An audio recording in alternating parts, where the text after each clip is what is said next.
Everyone's talking about Saudi Arabia right now. The growth, the salaries, the mega projects, the lifestyle. But what is it like working here as a foreigner? Today I'm here with Ahmad Al Saleh, and he works with employers, professionals, influencers, and C-levels. And we're gonna break down the truth about employment in Saudi Arabia. What industries are hiring? How much can you earn? What's the lifestyle like? Is it worth moving here in 2025? And other related topics. Stick around because we're going to share stories, insider tips, and real life advice from people who are living here right now.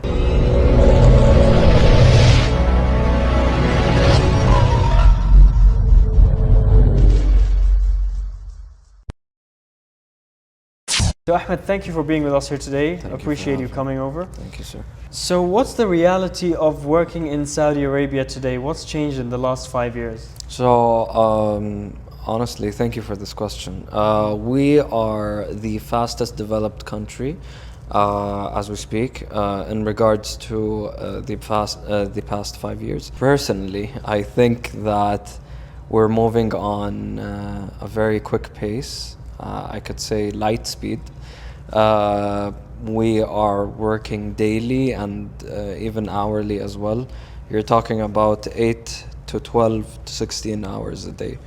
So I think Vision 2030 and what we're heading to, we have already executed a lot of its goals before even 2030. So I think we're in a very good rate of speed, honestly. Okay, and what are the industries that are growing the fastest right now, or that are like booming right now? So public and private sector. I can tell you all of the like tech, AI, sports, tourism, they're all moving in quick pace, honestly. Anything in particular? More than the rest? Sports and tourism, this is what I think. That have been growing like relatively more than they were in the last few years? Yes. Okay, and what kind of professions are in demand right now? So would they be mostly in these two industries or in everything? No, honestly, the professions that everyone's concentrating on is project management and numerical profession, which is finance, accounting, etc. All of that. But I don't want to narrow down anything, because honestly, if you check LinkedIn or you check anything else, you're gonna find that all professions are vacant. It's not only the numerical or PMO. It's also everything else as well. And particularly for foreigners, for expats, every they're looking for numerical jobs in finance and things like that.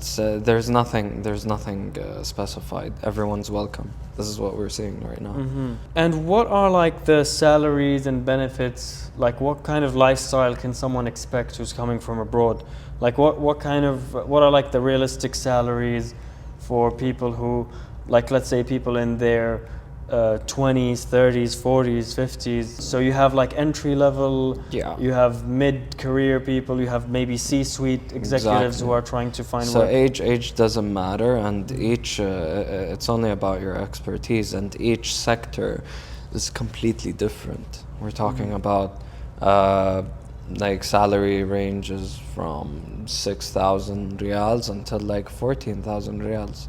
And there's another sector that gives starting 12,000 until maybe 22 for entry level. And it broadens even that. And there are other sectors that starting 17 or 18, such as consultancies, it ranges until probably... And these are still entry level? These are still entry level. Yeah. We're talking until 28. And these are all tax free, and this is not even mentioning any other benefits such as housing, transport, school fees, but some of the ranges that I have spoke about, some of them they give you with the benefits. This is how they like the total compensation. Exactly. Yeah. Okay. And what about, so this is like the entry level, and then what about mid and then like experienced, very experienced? They can do the math, I think. Okay, so I hear that there's some people who are like senior executive levels who can make like hundreds of thousands per month, and this is also tax free, and sometimes on top of this even more benefits and things like that as well. Yes, and it's not only for Saudis, it's for expats as well. Yeah. So this shows up for these types of salaries could adhere to anyone. It's not like only Saudis or only expats. It's both actually. So these salaries you're talking about that are extremely high can happen in any sector. That's the fun part. It's not only this sector. No, some other random sector could actually have this type of salary. Because everywhere there's executives and C-suite and so CEOs. it's not it's not narrowed down. It's everywhere, like private, public, whatever. This is why I have many friends that are expats that are actually leaving Dubai and moving into Riyadh just because of what they've heard. And what they've heard is true. They actually saw it's real. And they're like, oh wow, my salary's triple what I used to have in Dubai, for instance.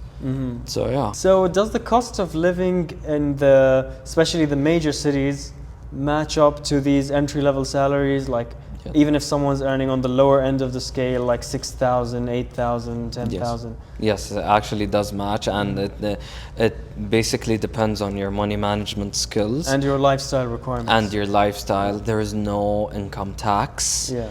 Like if you're living somewhere else, all right, then probably like I need to like cut it down to my bills, tax and such, groceries, blah blah blah. But when it comes to here in Saudi, honestly, the cost of living is completely not high. This is what I see. Yeah. And I have many friends or network, I could say, that range from they have 4,000 something, and my other friend has like 15,000 or 18,000, and they're both almost spending the same thing. So it doesn't affect at all. The way I see it in places like Riyadh and Dubai is that a lot of it, in fact most of it, depends on what you choose to do. Like if you choose to live in a really expensive place and eat in really expensive places and go to a really expensive, put your kids in a really expensive school, like you can either need a really high salary, but like what I'm saying is that in some places like in Europe, even if you have the lowest standards, you can't survive on a low income. Like you need a high income. Exactly. But here, like if you are willing to lower your standards, you can, on a very low salary, like get by very comfortably. Yep. You took the words right out of my mouth. So how does someone from abroad get a job here? They call Usually, you, we'll attach your phone number. no, just don't. I have enough calls a day.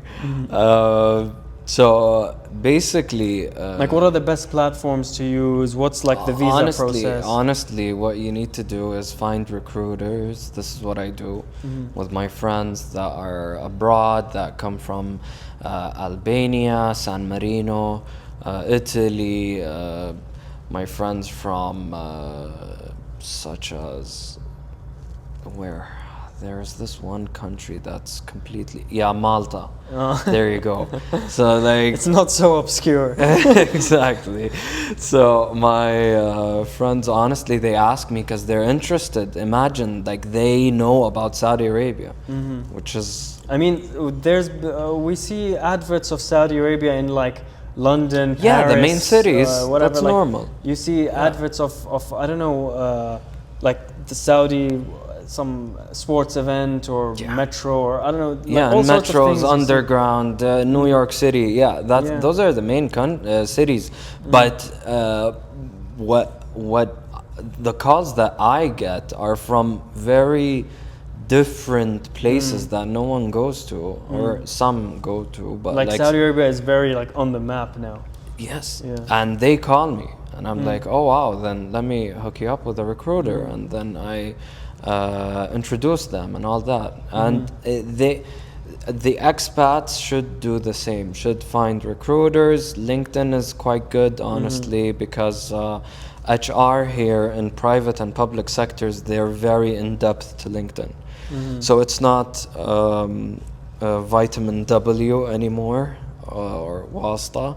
It's actually like your hard work. You know? Wasta, for those who don't know, is basically like getting hired through connections and things like that. Exactly. Yeah. Exactly. So what's like the visa process like? Is there some nationalities who might find it easier, like maybe Western passports, or is it like a smooth, easy process? So or what do so you have, I think, 70 to 80 countries that could get their visas within 20 minutes. 20 minutes? Yes. Wow. So, and how many countries? 70 countries? 70 to 80. Wow. Yeah. So, and there are other countries that are this is a work visa we're talking about? Any visa, tourist, work, anything. And there are other countries that take time a bit, but we're not talking much. We're talking like 5 to 7 days, which shows that the country is very welcoming. And also how well. digitized it is, how everything is smooth. Because there's countries in Europe where if you want to get a job there, you sometimes wait months for just a work visa or something like that. So what do employers look for in foreign candidates? Because obviously, like, for a company here to hire someone from a foreign country, it's going to cost them more than someone local. So what kind of things do they look for, like some special certifications or university graduations, or like is there something specific? All right, so some sectors are like, no, we need masters. Some sectors are like, we need PMP. Some sectors are like, ACMP. Some sectors are like, it differs. So, but and mostly PMP is continue. But mostly they're looking for expertise more than anything else. I know many people that are high school graduates and they've been hired and their salaries are pretty good, more than the bachelors. Wow. So it's in regards to expertise mainly. I personally, in my experience, I've seen most companies here do require a degree. All right. So is there, what kind of industries did you But see what that? companies are you talking about exactly? I can't Private? remember. Private mostly, yeah. Yeah. Well, there are other private sectors as well that are welcoming expertise. Many.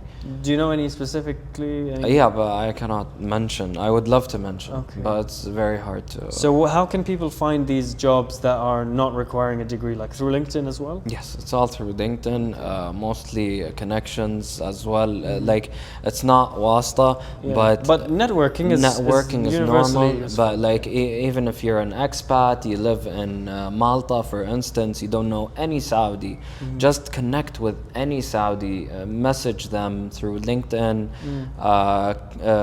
add them and then message them. They will respond immediately. I've seen many stories, honestly, and I'm telling you that everyone has a chance to show up to Saudi. Everyone. And what about like language requirements? They prefer like bilingual. Mainly. Is it a requirement or it's preferred? A huge requirement is English. English, okay. That's it. And not Arabic, not so much Arabic? No. Okay. Very rarely I've seen Arabic. Very rarely. Okay. I've seen Arabic for ushers, security, and all that. Like customer direct kind of things. Like B2C and all that. But like they're, how could I say it? It's like entry level or mediocre, like ushers and security.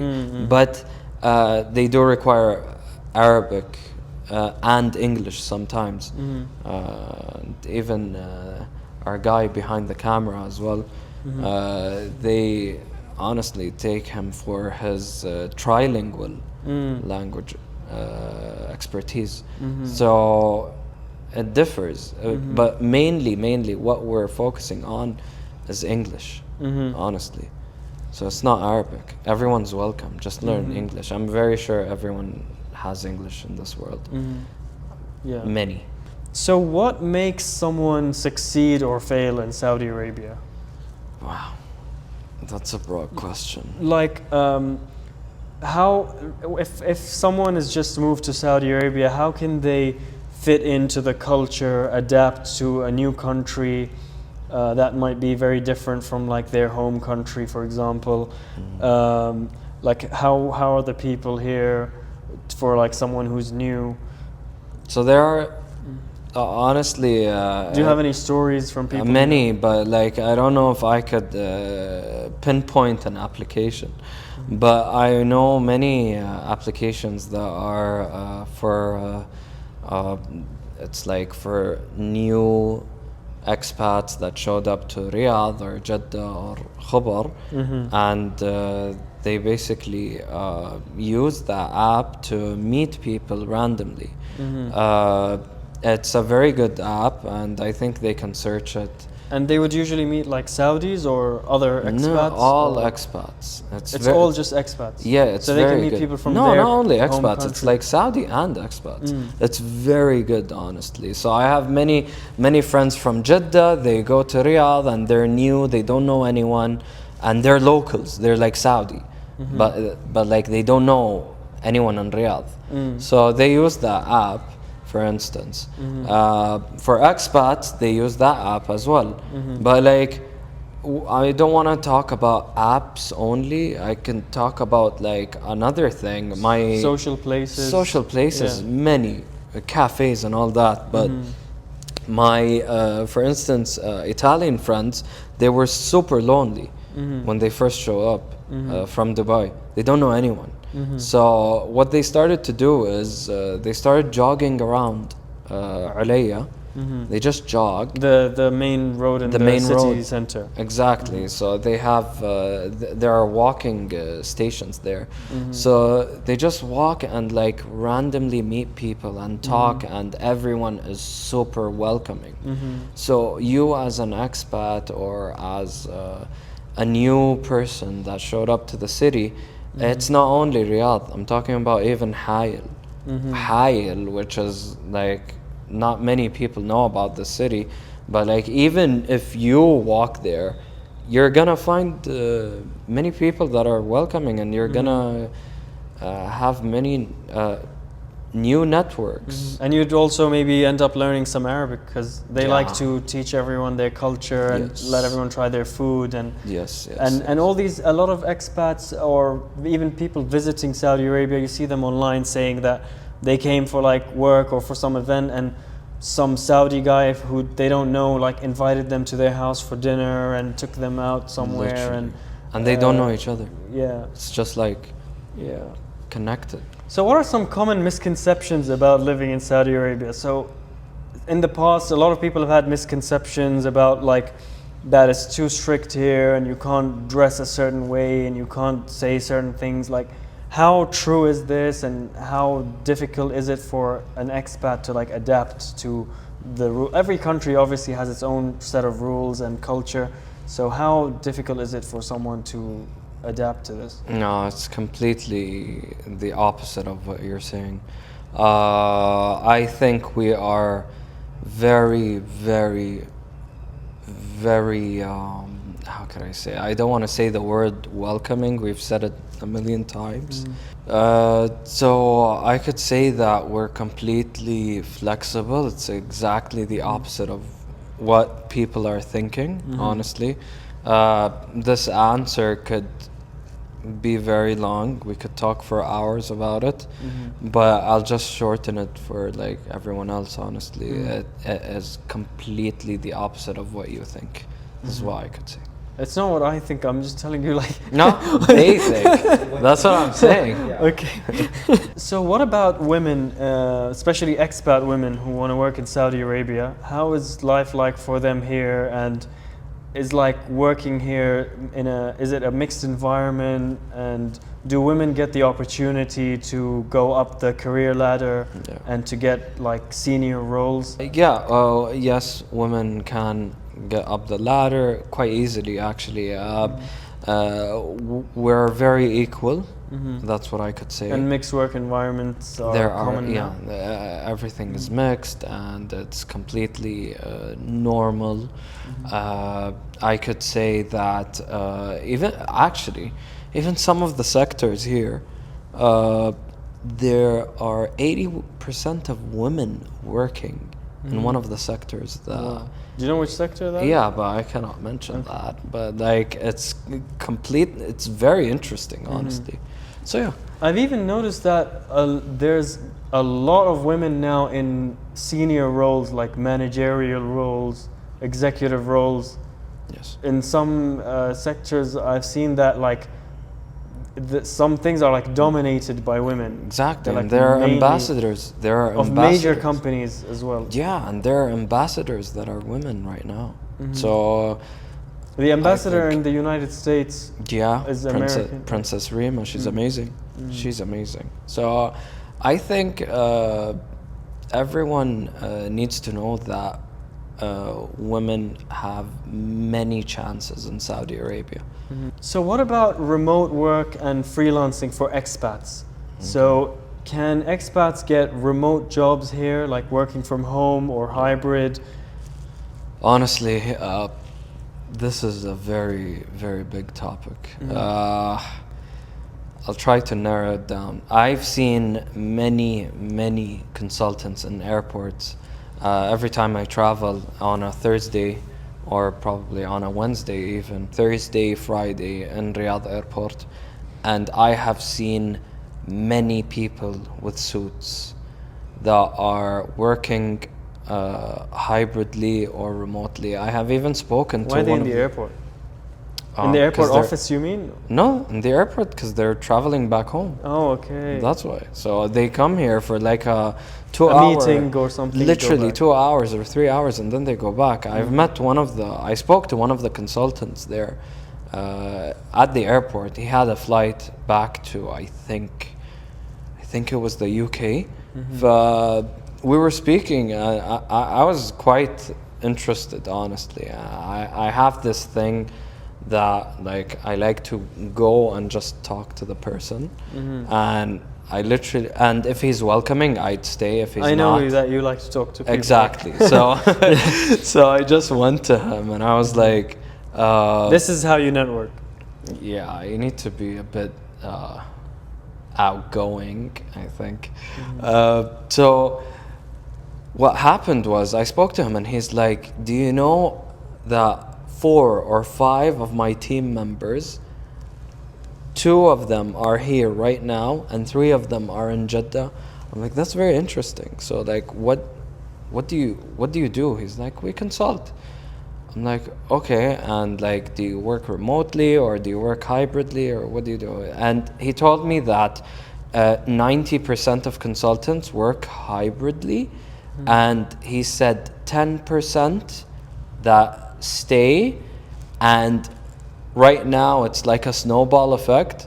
It's actually, the percentage is getting less and less, and the people that are staying in Saudi Arabia, it's getting more and more and more because it's easier to work when you're living in the same city.